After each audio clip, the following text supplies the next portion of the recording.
नमस्कार जय जगन्नाथ मु परेश कुमार प्रधान मोर चेंजिंग योरसेल्फ यूट्यूब चैनल को आपण मान को पुणी थे स्वागत। प्रिय दर्शक बंधु प्रिय श्रोता बंधु आज आम गोटे सुंदर श्लोकर आवृत्ति करवा एवं से श्लोक उपरे आज सुंदर कथा आलोचना करवा। कहिबा लोकटी महत्व नुहई महत्व सहिबा जन। आज्ञा संसार रे जे सही पारे जे समस्त कथा को हजम करि पारे जे समस्त दुख कष्ट को सही पारे अन्य मानकर घृणा निंदा को जे सह्य करि पारे सही मनुष्य समाज रे आज्ञा समस्तंकर पूजा पाए। भगवान हमको परीक्षा करंती केते मात्रा रे परीक्षा करंती एवं से परीक्षा रे आमे एतेबेले उत्तीर्ण हे जाऊ सेतेबेले आमे समस्तंकर प्रिय पात्र हे जाऊ।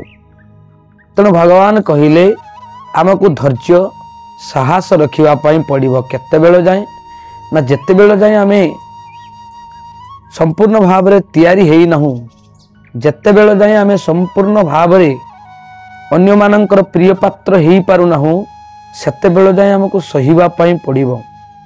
पत्थरटा हातुड़ी रे माड़ देले जतिकी ताकू कष्ट हुए सेतिकी मात्रा रे आमे जदि सही पारिबा ताले निश्चित भाव रे आम जीवन रे आमे सफलता अर्जन करि पारिबा एवं समस्तंकर प्रिय पात्र हे पारिबा। एने सुंदर कहानीटी आसंत श्रवण करिबा एवं ता भितरे थिबा शिक्षणीय कथा को आमे ग्रहण करिबा। जय जगन्नाथ जय जगन्नाथ जय जगन्नाथ। जने मूर्तिकार पत्थर रे मूर्ति करुथिबा जने मूर्तिकार कौनसी एक जागारू दुईटी पत्थर आनिले एवं दुईटी पत्थर को आनी गोटे पत्थर रे निहाण हातुड़ी माध्यम रे बाड़ू बाड़ू पत्थर टी आज्ञा दुई फाड़ हो गला एवं से पत्थर टी को गोटे पाखरे से रखिले। आउ गोटे पत्थर रे निहाण एवं हातुड़ी द्वारा से धीरे धीरे धीरे धीरे थे पत्थर को खोली खोली खोली खोली सुंदर मूर्ति टी निर्माण कले एवं जेतेबेले मूर्तिकार जेतेबेले पत्थर को हातुड़ी एवं निहाण माध्यम रे से पत्थर देहरु खोलु थाए से पत्थरटा पचारु थाए आउ गोटे पत्थर को पाखरे पड़िथिबा पत्थर को पचारु थाए कि रे भाई तू तो जोंठी थिलु मु भी सेठी थिली तू आज भलरे अछु मते काहे केते कष्ट दिया जाउछि कांदू छे पत्थरटा कांदू थाए द्वितीय पत्थर हसु थाए। चलिला किछि दिन बीती गला परे मूर्तिकार गोटे सुंदर पत्थर रे मूर्ति सुंदर मूर्ति टी निर्माण कला एवं से मूर्ति टी से नहीं बाजार रे बिक्री कला।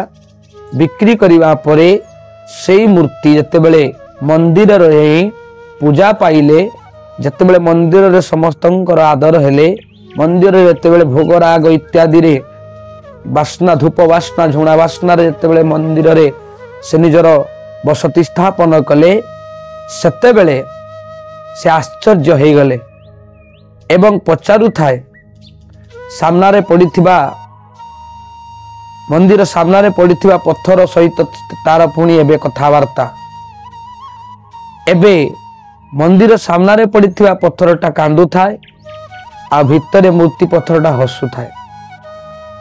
ये पचारुछि काहे भाई कांदुच काहे की एबे बाहर पड़िथिबा पत्थर कहूछि कि रे भाई आमे तो गोटी जगह रे थिले तू आज पूजा पाउछु अथच मो ऊपर आज पाद घसी लोक जाउछंती कौन कथा कौन सेठी पत्थर उत्तर दउछि भाई रे जतेबेले मते निहाण एवं हातुड़ी माध्यम रे मूर्तिकार जतेबेले मो देहरु अनेक खदड़ांश को बाहर करुथिला जतेबेले मते रक्ताक्त करुथिला जतेबेले मते बाडौथिला सेतेबेले तू हसुथिलु। तेणु मु आज यह शिखिली जे सही थिली बोली अनेक कष्ट को सही थिली बोली आज मु एई जगह रे बसिछि।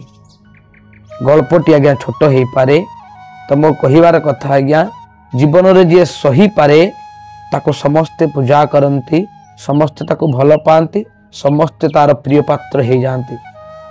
जे सही न पारे जी अल्प कथारे क्रोध करे क्रोधित हो जाए जे अन्य मानकर कथा को सह्य करि पारे नाही से केबे अन्य मानकर प्रिय पात्र हो पारिबो नाही। तेणु आमको अन्य मानकर प्रिय पात्र हेवा को हेले सबु कथा को सह्य करिया पई पड़िबो, सबु कथा को आमको पछकु पकई देबा पई पड़िबो। तेबे जाई आमे जणे सुमनुष्य परिणत हो पारिबा एवं समस्तंकर प्रिय पात्र हो पारिबा। जय जगन्नाथ, जय जगन्नाथ, जय जगन्नाथ।